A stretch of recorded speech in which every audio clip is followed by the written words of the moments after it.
Bonjour, bienvenue dans The Crime Reel.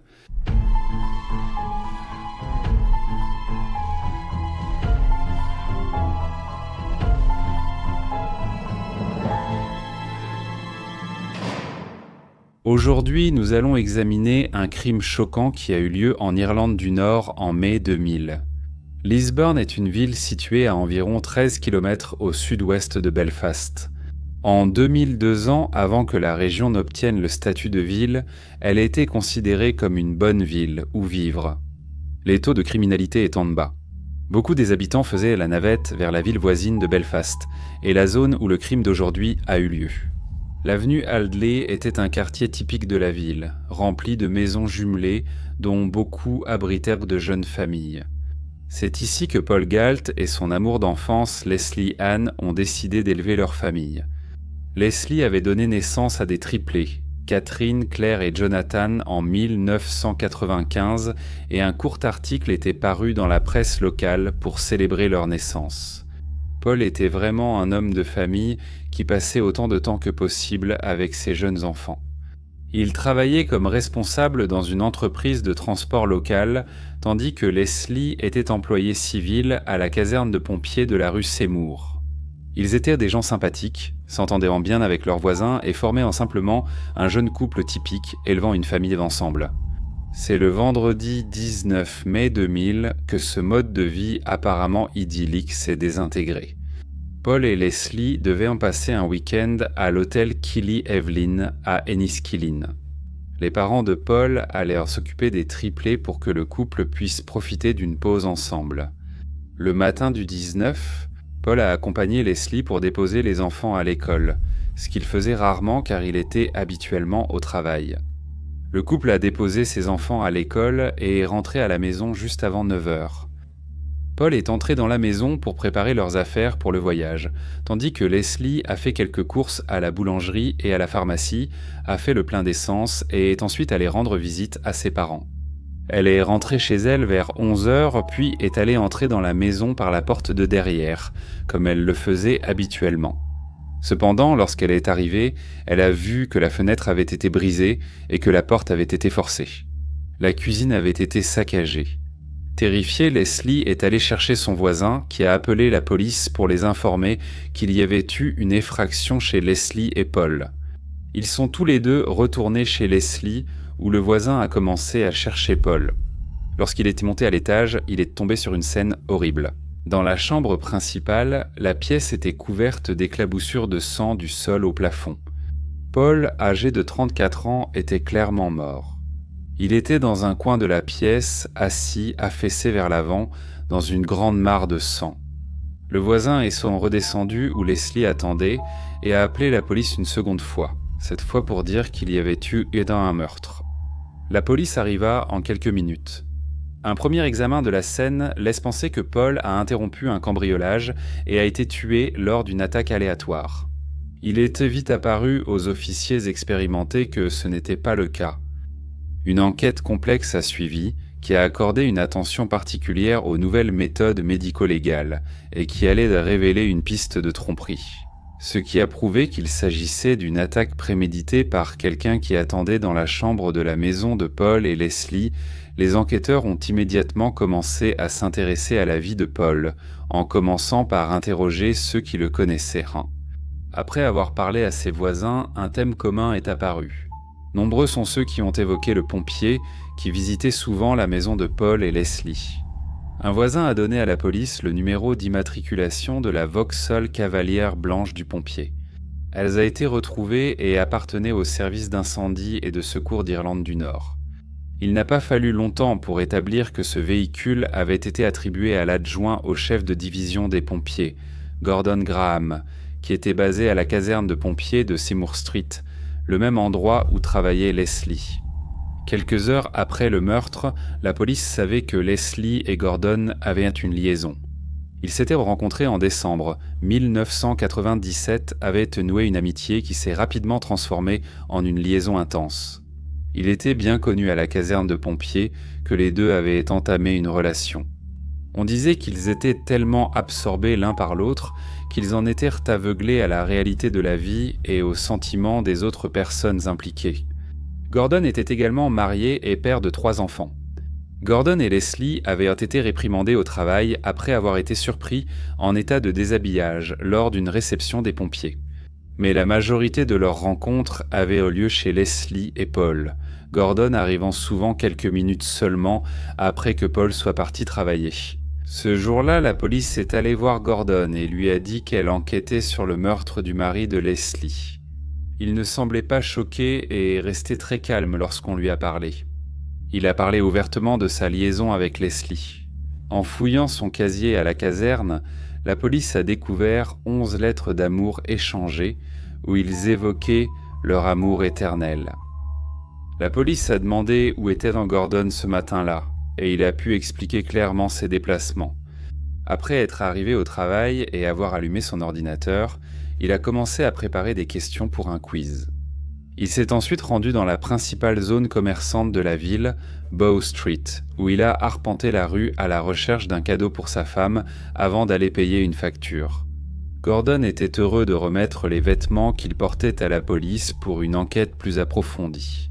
Il paraissait détendu, presque arrogant, même interrogé par la police dans une affaire de meurtre. Pendant ce temps, les collègues de Paul ont déclaré qu'ils avaient remarqué un changement marqué dans son comportement au cours des quelques semaines précédant sa mort. Il avait été malheureux, pleurant au travail et quittant brusquement les lieux jusqu'à ce que son humeur commence à s'améliorer. Lorsqu'il a dit qu'il partait pour le week-end, Leslie a avoué à la police qu'elle avait une liaison avec Gordon. Elle a dit que Paul avait découvert la liaison le 1er mai, ce qui correspondrait à son changement de comportement sur son lieu de travail. Selon Leslie, Paul l'a surprise en train de parler au téléphone avec Gordon. C'est à ce moment-là que Paul a appris l'existence de la liaison. Leslie a affirmé qu'une fois que son mari avait découvert sa relation avec Gordon, elle avait décidé de mettre fin à la liaison et de se concentrer sur son mariage. Le week-end prévu était une tentative de remettre les choses en ordre. Lors d'un deuxième appel, le 1er mai, Leslie a allégué que Paul avait parlé à Gordon, lui disant que la liaison avec sa femme était terminée. Ajoutant qu'elle resterait avec lui et qu'il avait gagné les lettres dans le casier de Gordon à la caserne de pompiers, cela racontait une toute autre histoire. Il était clair que Gordon ne voulait pas que la relation se termine et ne croyait pas qu'elle prendrait fin simplement parce que Paul l'avait découverte. Dans ses lettres, il écrivait « Laisse-moi organiser notre fuite, et bientôt mon amour. Nous échapperons aux choses qui nous piègent temporairement. Nous ne regretterons jamais la décision que nous sommes sur le point de prendre. » Bien qu'il y ait eu beaucoup de motifs, la police devait prouver que c'était cette liaison amoureuse qui finirait par mener au meurtre de Paul. Grâce à une analyse minutieuse de la scène et à de nouvelles techniques médico-légales, ils ont pu le faire. Pour la police, il était évident dès le début que la scène du crime avait été orchestrée. Trop d'éléments ne concordaient pas. Paul avait été retrouvé dans un coin de la chambre principale, avec beaucoup de sang. Il avait été sauvagement frappé jusqu'à ce que son crâne soit enfoncé. Il était en position assise, la tête penchée en avant. Un marteau et une crosse de hockey se trouvèrent à proximité, supposées être les armes du crime. Si l'on suppose que Paul a surpris un cambrioleur en rentrant chez lui. La vitre de la porte arrière aurait été brisée et Paul serait passé par là. Cependant, lorsqu'il est entré dans la maison, il n'y avait aucun éclat de verre retrouvé sur ses chaussures. De même, si le cambrioleur était déjà là lorsque Paul était rentré chez lui, pourquoi les analyses médico-légales ont-elles montré que l'attaque n'avait eu lieu que dans le coin de la chambre principale ? Il est très peu probable que Paul entre dans une situation qu'il savait dangereuse et qu'il se place dans le coin de la pièce. Si le cambrioleur est entré après que Paul était dans la chambre à faire ses valises, pourquoi n'a-t-il pas réagi au bruit du verre brisé sur la porte arrière et a-t-il continué à faire ses valises ? Pour le voyage du week-end ? Comment le cambrioleur aurait-il pu surprendre et tuer Paul, saccager la maison et rassembler des affaires ? La boîte à bijoux était ouverte dans la chambre et des bijoux reposant sur le sang, preuve qu'ils ont été déplacés après le meurtre.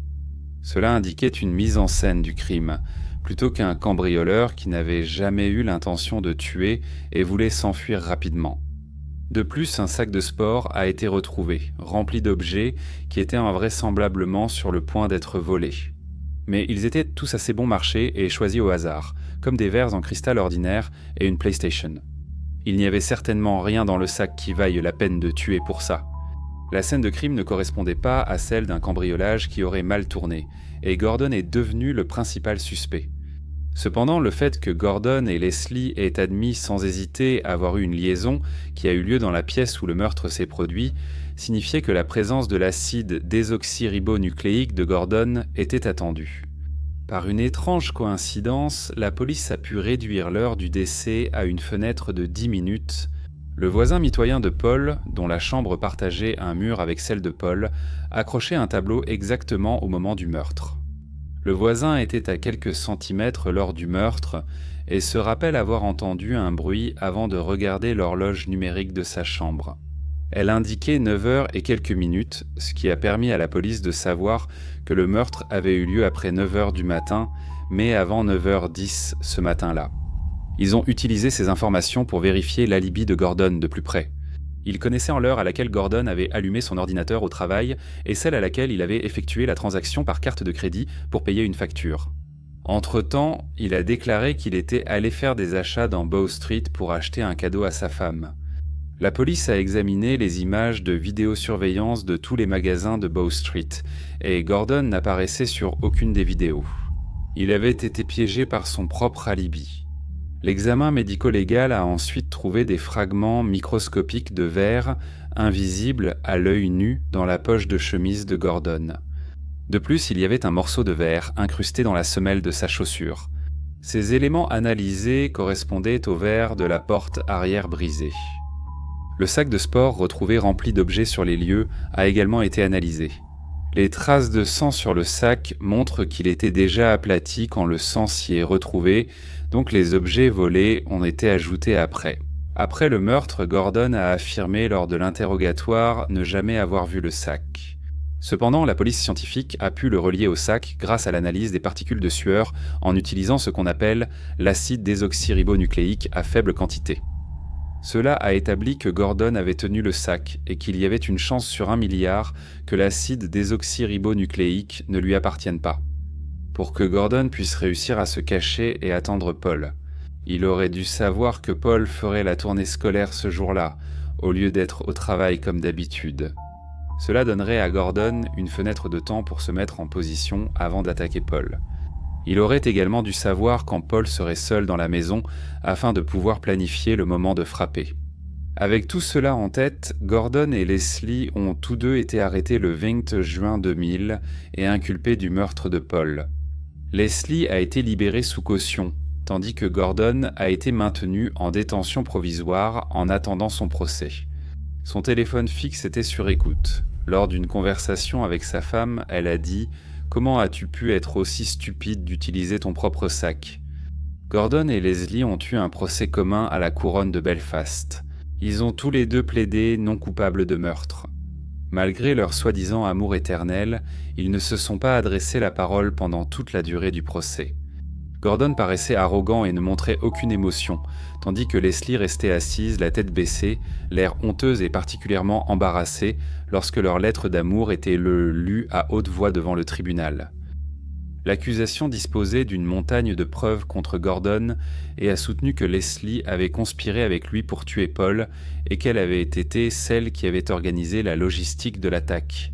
La défense a répliqué que la liaison était terminée et que Gordon aurait pu obtenir toutes les informations pertinentes sans la participation de Leslie.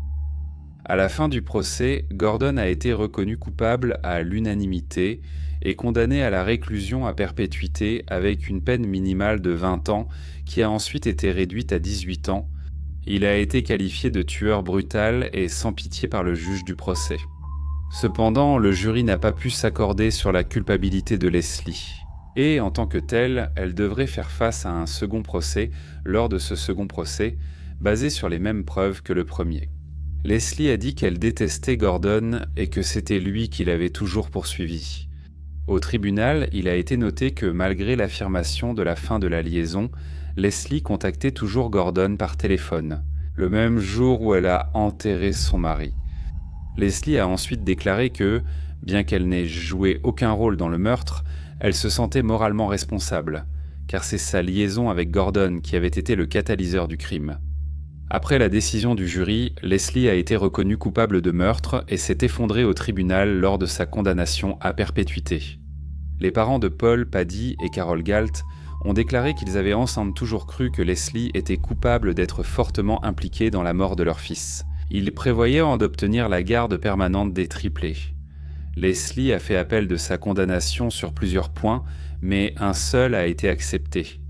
Cependant, Leslie a obtenu un troisième procès au motif que le juge avait mal informé le jury sur l'état d'esprit nécessaire pour constituer la requérante comme complice de meurtre. Pendant qu'elle était en prison, en attendant le début de son troisième procès, Leslie s'est engagée dans une autre relation. Leslie et une deuxième femme, Julie McGinley, qui était en prison après avoir été condamnée pour avoir battu son mari à mort pendant qu'il dormait, se sont retrouvés au centre d'un scandale où des surveillants de prison avaient eu des relations sexuelles avec des détenus. Un surveillant de prison marié, Stanley McCartan, a été retrouvé avec des lettres d'amour le liant à Leslie dans son casier et les relevés téléphoniques ont révélé environ 130 appels passés entre eux.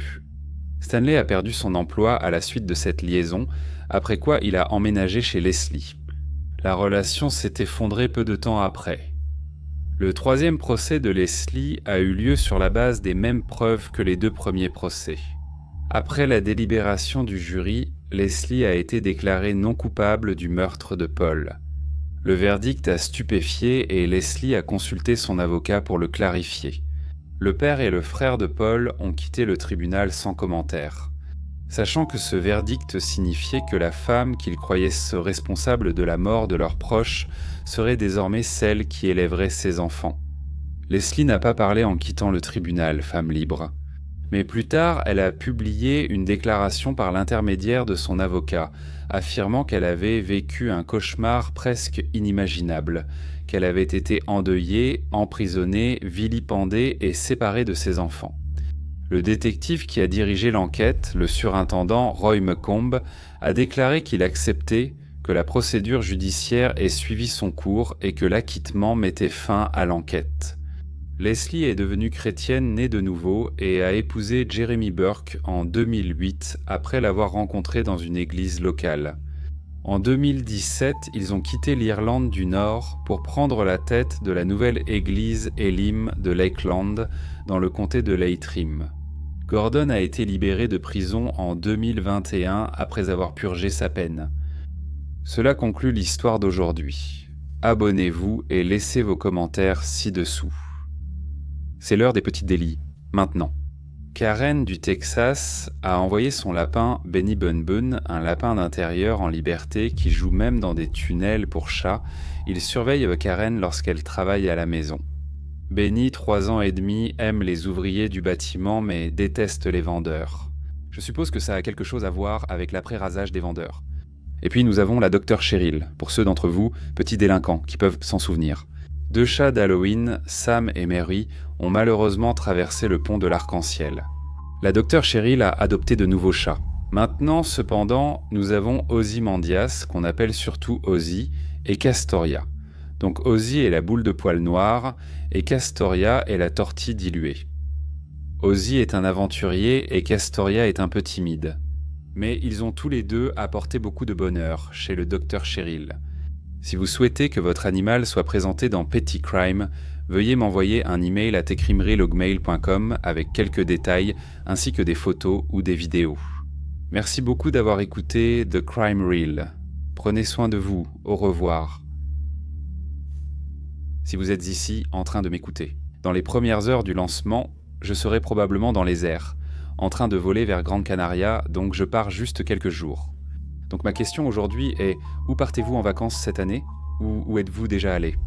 Merci encore de m'avoir écouté, au revoir.